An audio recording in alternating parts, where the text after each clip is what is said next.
Okay, good morning, everyone. Thank you for joining this week's Tips and Tricks webinar. Today's topic is on leveraging the new AWS Gateway Load Balancer. Our presenter is a cloud security architect from Virginia, Gus Cornell. Gus, take it away. Hey, thank you. Hey, good morning. I've been playing a little bit with the Gateway Load Balancer lately and seeing what we have. And I just wanted to pass on some of the observations and things that I've seen, and answer any questions based on this. So let me go ahead and dive in. There's a couple of things, or we support about 3 or 4 different deployments today for the Gateway Load Balancer. I'm going to sort of put quotes around that in the sense that this is a GA deployment right now, but it is what's called a controlled GA, which means the image that we're deploying when we're doing a Gateway Load Balancer deployment, it has changes. It's not your standard image, a gateway image that's available on the marketplace normally. So when you run the CloudFormation templates that deploy this particular system, you need to be whitelisted for the image. If you're not whitelisted for the image, then the CloudFormation is just going to have an error. But we're opening the image. We're not really restricting it. If you want to deploy the Gateway Load Balancer, you just ask for the image to be part of your subscription, and then everything works as intended. But we're trying to control it a little bit, not just throw it out on the marketplace. And R&D has their reasons for doing it, but for the most part, this is pretty robust already. They taking care as about mid-January. They've done no changes really to the running configuration, and it's in a pretty stable spot. Okay, so I have right here on the left-hand side what the deployment sort of looks like. There are 2 deployments that I think are the most stable and the ones that I would recommend going forward, and that is East-West and East-West plus Egress. They're almost identical. The only difference between the 2, if you can see, is the addition of the NAT gateways. There is an optional way of doing egress, and I'm going to talk about that a little bit as well. But I'm going to go through this really quickly so you know exactly how it works and what the limitations are today. Normally, the way that I deploy it is I sort of leave the hub that the customer has alone without touching it, and that normally can be a GeoCluster or the VPN-based egress solution. I don't touch that. I construct a security hub with the Gateway Load Balancer solution right next to it, sort of in parallel. I test it, make sure that everything is okay. And once that is up and running and testing fine, then I actually change the routing tables in the THW and say, instead of sending the egress traffic or the east-west traffic to the normal security hub or the one that they've been using so far, go ahead and start diverting them to the new system. The new system, of course, has the ability of using the load balancers, and it's fully scalable. And the main reason this does not work before was because the load balancers in AWS, the normal load balancers, don't have fixed IP addresses like the ones in Azure or other providers. They only have a DNS name. And when you have a DNS name, there's no way to put a DNS as the next hop on a routing table. So there was really no easy way to throw traffic into a VPC and have it go into a load balancer, because there was no way to tell the router, send it to the load balancer as the next hop. The Gateway Load Balancer is basically a combination of a load balancer and an endpoint. Endpoint uses AWS private link, and they have IPs. Once you have an endpoint with an IP address, you can actually make that endpoint part of the routing table, and you can say the next hop to whatever route you're going to happens to be that endpoint. Since that endpoint is now attached to the new Gateway Load Balancer, anything you send to the endpoint gets sent to the load balancer as the next step. And now we can have that load balancer as the next point in a route. Another thing that makes this load balancer different from the regular AWS load balancers is that it uses Geneva encapsulation to connect to the gateways that it's talking to. And that is the reason why we need a special image here. When we say there's a special AMI that needs to be deployed for this to work, just means that it's an AMI that supports that Geneva protocol. And the reason the load balancer is using Geneva, which think of it as a GRE tunnel, it's just a tunneling protocol. And the main reason we're using it is because the load balancer needs to keep track of a lot of things. And the way that it does it is by adding information to the packet headers. There's not enough room on the regular packet header that's moving through AWS to put all that extra information. So the way the load balancer adds extra information to each and every packet is by encapsulated in the Geneva protocol. And then the packet itself is unaffected, and the load balancer can put all the extra information it needs to keep track of which gateway is tracking any particular connection, and keep everything straight. So that support for that encapsulation protocol is what requires the new image to happen. And that creates a little magical connection between these three pieces. The endpoint with the dedicated IP address, the gateway load balancer, and whatever is part of the target group all becomes one unified system, so that endpoint is almost like stretching out the checkpoint interface all the way to here and giving it a new IP address. So I'm going to go real quickly how the routing works in this scenario, and some of the things that are a little different in here. If you played with the GeoCluster, and not everybody has, the configuration of this deployment is almost identical. Basically, you're just telling the transit gateway anything that needs to be secured should be sent to the security VPC in order to be taken care of. So anything that's moving, for example, between production and development or vice versa, is going to hit the transit gateway. The transit gateway has a route that says anything that goes through me in any direction has to go to get inspected. This doesn't have to be a default. You can list very specific VPCs that should be inspected and ignore others. But the easiest thing is to say, hey, everything that goes to the transit gateway goes to get inspected. The transit gateway drops it on the attachment point, and the attachment point is then going to send it to the endpoint. And you're going to see that we have 1, 2, 3, 4 routing tables on this side, 1, 2, 3, 4 routing tables on this side.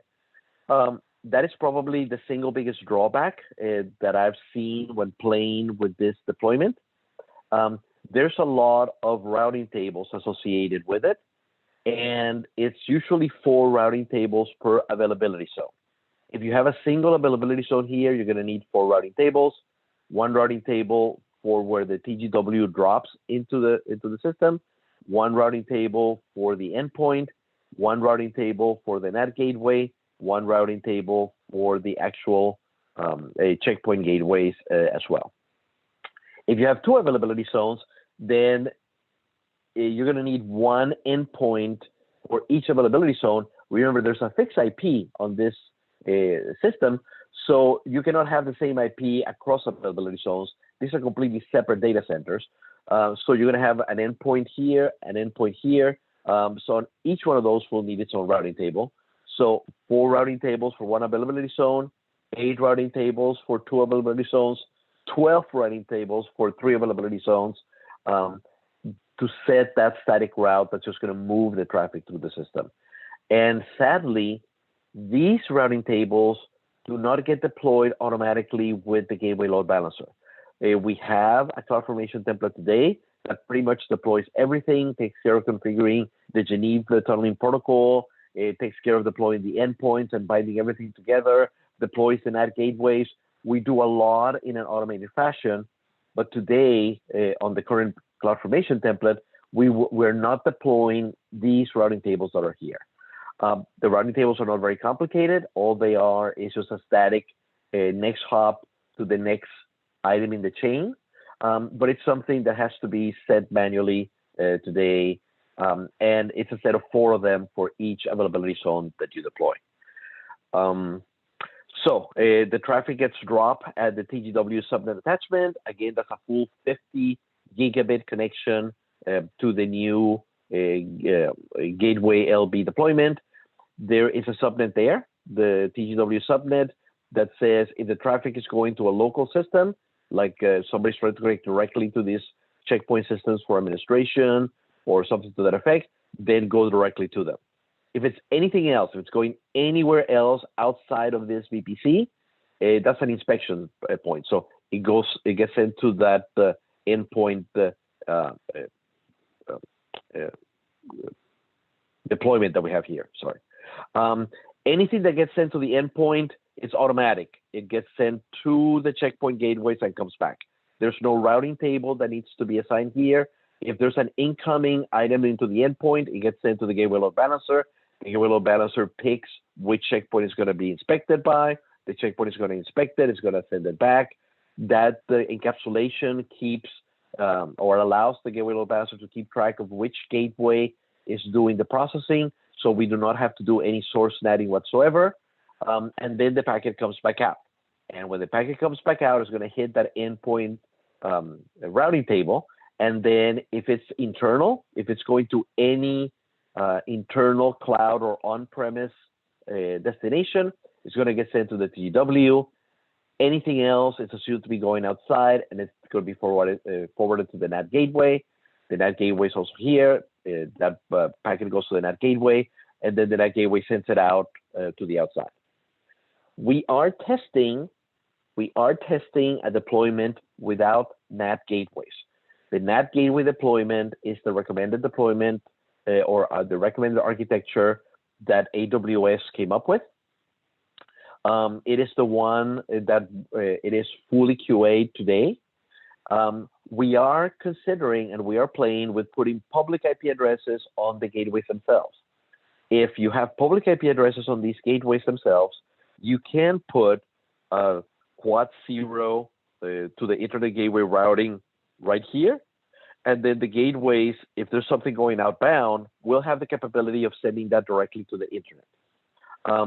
The biggest problem with doing that, and we see it today when we're using egress directly on the transit gateway, is that there's some destinations out on the internet that need stickiness. There's an application, and if you're using BGP for load balancing, then sometimes one connection may go through one gateway with one IP address, and then later on, it may go through another gateway. And then the IP suddenly changes on an application connection on the outside that should remain on the same IP. That problem goes away with the gateway load balancer.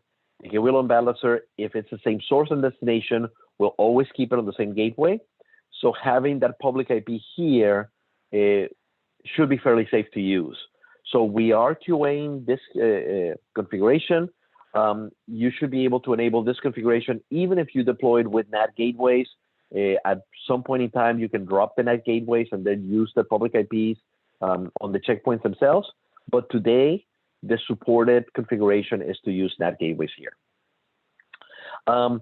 One thing that I particularly don't like about the NAT gateways is the endpoint that you're deploying here. There's a charge per traffic that goes through it. And all the traffic actually is going to cross this endpoint twice if you have NAT gateways here. And let me just follow. Let's say somebody in production or in dev wants to go out to the internet. They're going to go to the transit gateway. The transit gateway is going to drop it on the attachment point. The attachment point is going to send it to the endpoint. The endpoint is going to go through this whole gateway inspection and come right back. So I just went through that endpoint once. Now the endpoint is going to send it out to the internet. It's going to go out to the internet. The reply is going to come back, and that connection is going to flow through the endpoint again on the way back. If you send it and it goes out through here, then it goes into the endpoint, goes out to the internet, and the reply goes back to where it's supposed to be. We don't have that in, out again. And since the endpoint is charging us for the traffic that goes through it, there should be a reduction in cost if we can get rid of this NAT gateway. So we're looking into that right now. One of the things, the CloudFormation, again, templates for this are available. One other thing that's a little bit different is we are using a different CME for deploying this. And actually, let me go, before I go into that, let me talk about this warning that I have here, because I think that's an interesting point as well. When you cross availability zones, there is an extra charge. AWS charges you more for that. In theory, availability zones should be copies of each other.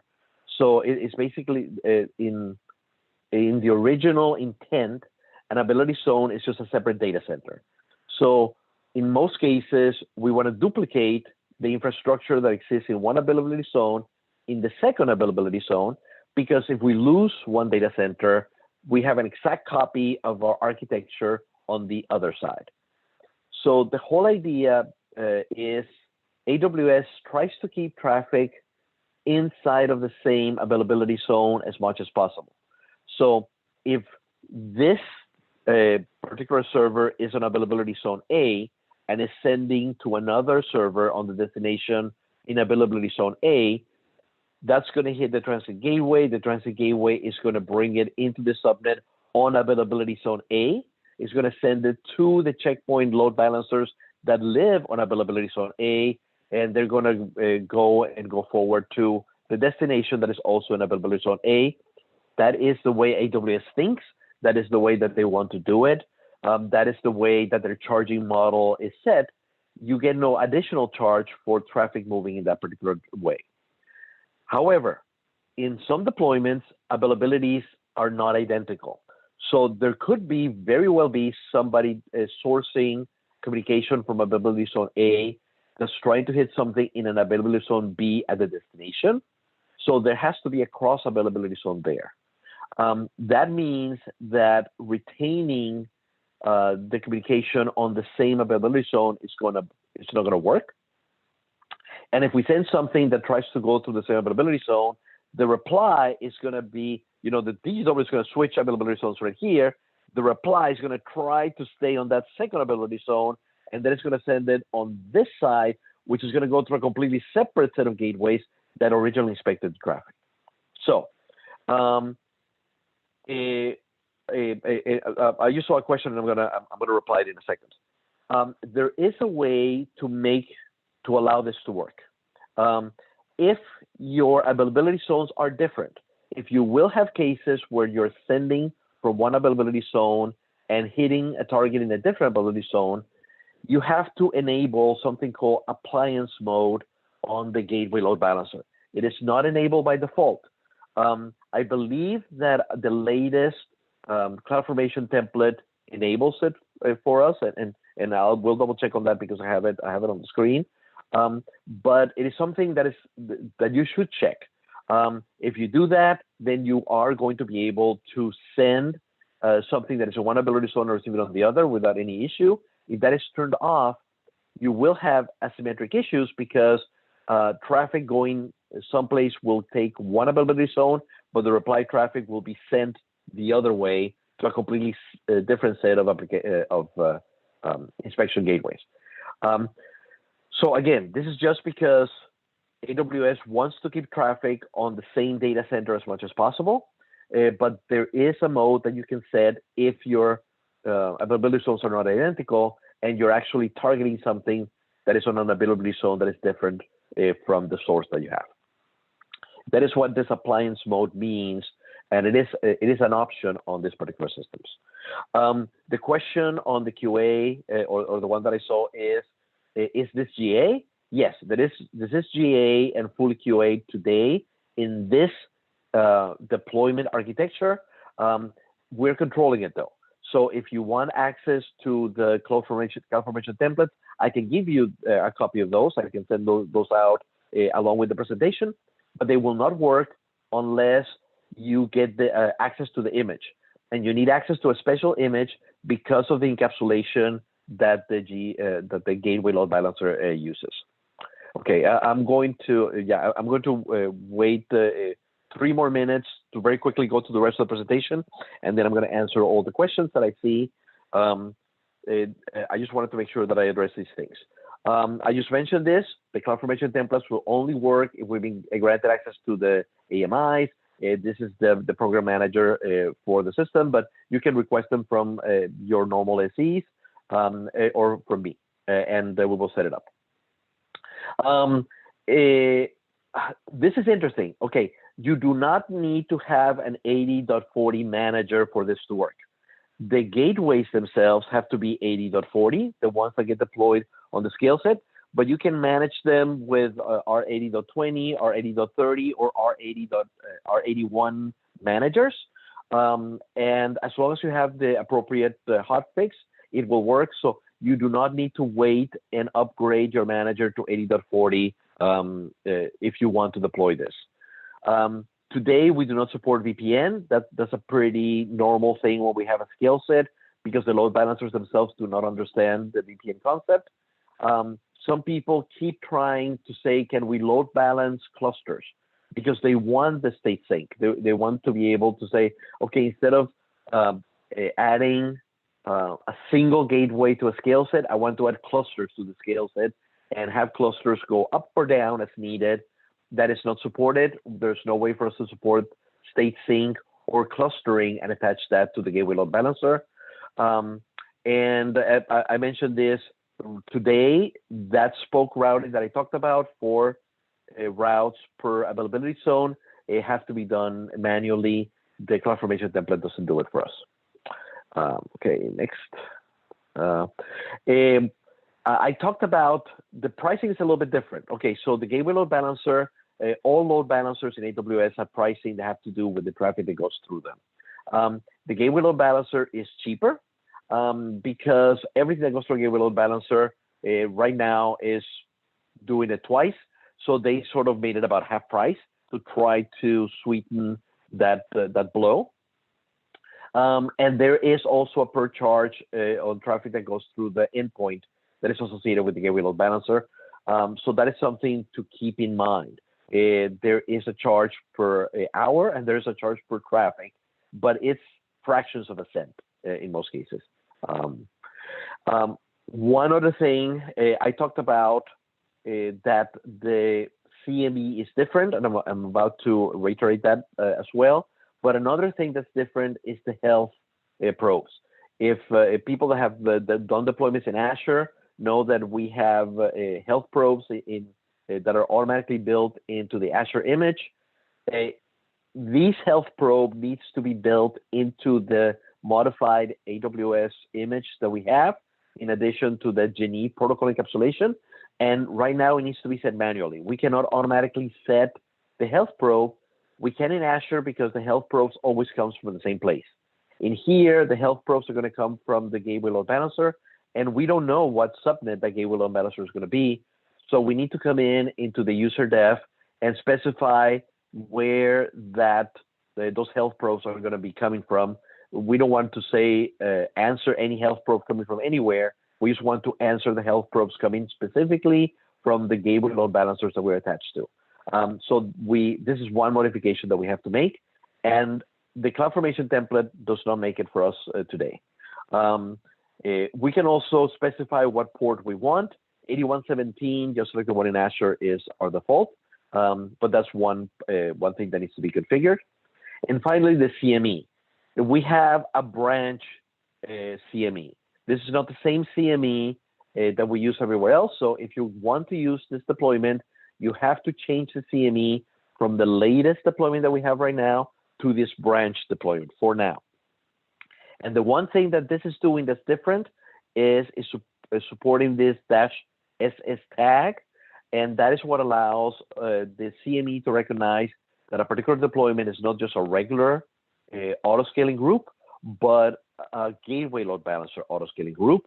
And it would reconfigure the gateway accordingly in order to support the Genie protocol and everything else. So let me go real quickly to some of the questions that I have here. We have a hub and a spoke model for a setup. North and south traffic, we're using VPN tunnels. We want to use the GLB to replace the VPN tunnels. only for north-south traffic. Okay. Today, we don't have a versatile version for north-south traffic. Eh, Going back and forth between on-prem and the cloud and between the spokes is not an issue. That is just a regular east-west because the on-prem for us is just one more spoke. If you want to go egress, again, that's not an issue as well. The problem is ingress. If you're trying to use this for ingress, there is no transparent way of mixing everything together. We would need a separate deploy for ingress that goes through a separate gateway load balancer. We have a test scenario where we're trying to combine everything in one place, but it is not a pretty thing. So today, if you're doing ingress to just one VPC, no problem. If you're trying to use ingress and a TGW, then that is going to be an issue. So if you have a TGW in there, do yourself a favor, stay away at least for now until we have fully cleared the new design. You can use this for east-west. You can use this for east-west plus egress. You can use this just for egress. Adding ingress and a TGW today is kind of iffy. Do we still have to disable source destination check on the security gateways? I don't believe this is actually mandatory because of the Geneva encapsulation. We're not doing any natting on the gateways anymore. So you could disable it, but I don't think it's going to affect anything at all. The next question has to do with appliance mode. I'm assuming that only the TGW attachments to security PC or should be okay. The appliance mode is specifically on the gateway load balancer. It's a decision that the gateway load balancer is doing because the gateway load balancer is the one that needs to say, oh, wait a minute, this is coming on availability zone B, but the gateway that originated this request or that inspected the request is on A. So I need to go different. I need to decide different than I normally do. So appliance mode is something that gets applied to the gateway load balancer and not to the TGW. Will the user see a hop when the traffic passes through the gateway load balancer endpoints, or will it be transparent? Of course, this is transparent. Routing is completely transparent from the user. The endpoint is actually a hop as far as routing is considered, but anything that goes into the endpoint immediately gets encapsulated, goes to the gateway that the gateway load balancer decides, and comes right out. So the traffic itself gets encapsulated the moment it goes into the endpoint, decapsulated the moment that it goes out. So it's completely oblivious that anything happened in between. Why we want to implement the gateway load balancer instead of active-active clustering? That is a good question. Active-active clustering it has a limit imposed by syncing. That limit goes away when we're talking about the gateway load balancer. We can scale to fully 50 gigs. We just took that sync out of the question. If we find a way, like we do with Maestro today, to give full sync, then we'll have an active cluster that encompasses the entire system. We are right at the border, so I'm going to keep doing this a little bit faster. Do we need to disable source destination? I already said. We support both pay-as-you-go and BYOL for this. Let me see. We have deployed a sandbox testing east-west, north-south with the TV. Are you saying that using ingress with a gateway load balancer is not working properly? I'm just saying that it's not clean. It is not an easy system to deploy. You can get it to work perfectly fine for a single VPC. If you don't have a transit gateway, it's rarely an issue. Once you have a transit gateway, things start to get muddied up a little bit. Again, there is a design for it that we're testing right now. You may have implemented the exact same design and it may be working for you, but it's not, we have not fully worked out all the possible kinks. So my recommendation would be to stay from that specific scenario for today. That is my presentation. So I will send the slides. Please feel free to send questions. And I hope I gave a lot more information regarding this, and hopefully this will be helpful if you are planning to play with this.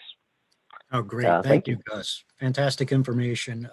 Like Gus said, we'll send the follow-up email with any reference content and the recording link. Obviously, this can get pretty deep. There's a lot of information here and it's unique to your install, but please engage your local account team and we can get, Gus or somebody else from his team, Cloud Architect, involved if needed. We have a lot of resources that can help you with this. So thanks again, Gus. Our next webinar will be in 2 weeks on February 26th. That one will be on the R81 management and features. So you'll see an invitation for that soon. But with that, thanks again, Gus, and everybody have a great day. Thank you. Bye-bye. Bye now.